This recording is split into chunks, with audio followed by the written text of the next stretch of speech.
Kemenangan ketika menewaskan Seri Pahang 2-0 di Kuantan.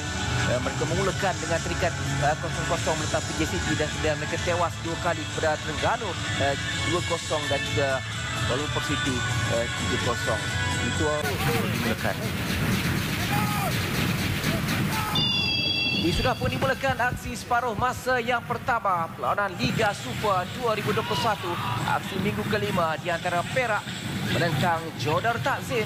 Membantu namun terjadi rampas Izzuddin.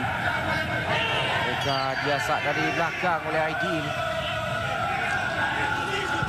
Biasa sepakan percuma. Patas diambil. Ruang Izzuddin ketika ini terus melakukan tolakan untuk di bola. Peluang di bola. Pemain prestasi ini berjaya untuk membuka akaun jaringannya pada musim ini. Satu jaringan yang cukup di Liga Malaysia. Ya, satu antara hitam begitu baik dilakukan oleh Izzuddin tadi. Beliau menyedari Dipola berada di dalam kotak penalti dan sekali lagi lihat bagaimana tahanan yang dilakukan oleh Dipola tadi juga begitu tenang untuk menewaskan Farida Malias.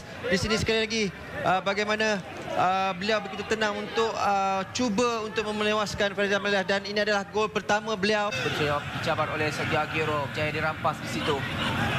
Rasakan dari belakang dilakukan ke atas Aguero oleh Matt Davis. Permainan pantas untuk Dipola ketika ini peluang untuk Dipola.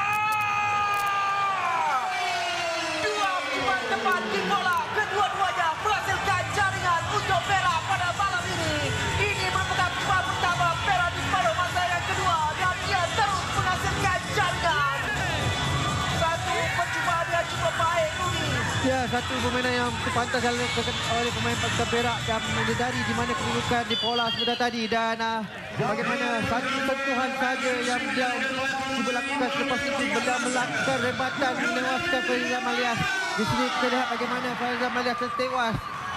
Kita melihat bagaimana teknik yang dilakukan oleh Dipola sebentar tadi. Beliau mendada terlebih dahulu. Selepas itu beliau melakukan satu rebatan mencari di bahagian near post pintu gol pasukan JDT.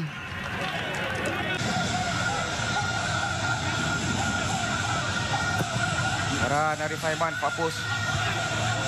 Najib Isa. Kedua, Kia Rashid. Akhirnya Kia Rashid berjaya untuk menghabiskan jaringan pertama buat JDT di separuh masa yang kedua. Lepasan sakut dengan jaringan yang dilakukan oleh Kia Rashid. Di sini bagaimana satu servis yang begitu baik dilakukan oleh pasukan JDT. Beliau cuba untuk mencari di bahagian belakang tunggu pasukan JDT tapi satu rembatan yang dilakukan oleh Akhil Rashid sebentar tadi menerusi half volley tetapi sayangnya kerana kita tahu Hafizul Hakim bermain dalam keadaan yang baik tetapi sekali ini ketika rembatan yang dilakukan oleh Akhil sebentar tadi beliau tertampan terus masuk bola ke dalam gol untuk membolehkan pasukan JDT menjadikan gol sebentar tadi.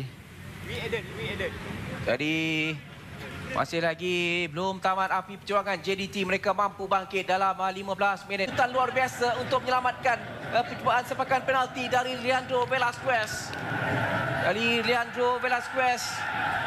Dua gol dihasilkannya ketika menentang Perak pada 2019 di stadium ini. Dan kali ini berpeluang untuk menyamakan kedudukan buat JDT. Sekaligus memberikan JDT peluang berada di kedudukan teratas dengan 11 mata jika mengutip satu mata. Berikan tumpuan ketika ini untuk Leandro Velasquez dan juga Hafizul Hakim. Sepakan dari Velasquez. Terus menggagah gawang gol Perak untuk JDT menyamakan kedudukan 2-2 di waktu kecederaan. Jadi skrip perlawanan sudah pun berubah ketika ini Rudi. Hasrat Perak untuk mendapatkan 3 mata semakin sukar ketika ini dengan jaringan penyamaan daripada Leandro. Ya, satu teknik yang begitu baik dilakukan oleh Leandro tadi. Beliau meletakkan bola di sebelah kiri pintu gol pasukan Perak. Tetapi kita boleh lihat bagaimana agakan yang dilakukan oleh Hafizul seperti tadi. Beliau sudah pun membaca saat yang mengalami kecederaan. Dan itu dia Winston Panjang menamatkan aksi yang cukup dramatik di penghujung separuh masa yang kedua. JDT berjaya bangkit untuk menyamakan kedudukan. Ketinggalan 0-2, mereka bangkit untuk menyamakan kedudukan 2-2. Satu kedudukan yang cukup baik bagi JDT dan pemain-pemain JDT nampaknya tidak berpuas hati dengan keputusan pengadil.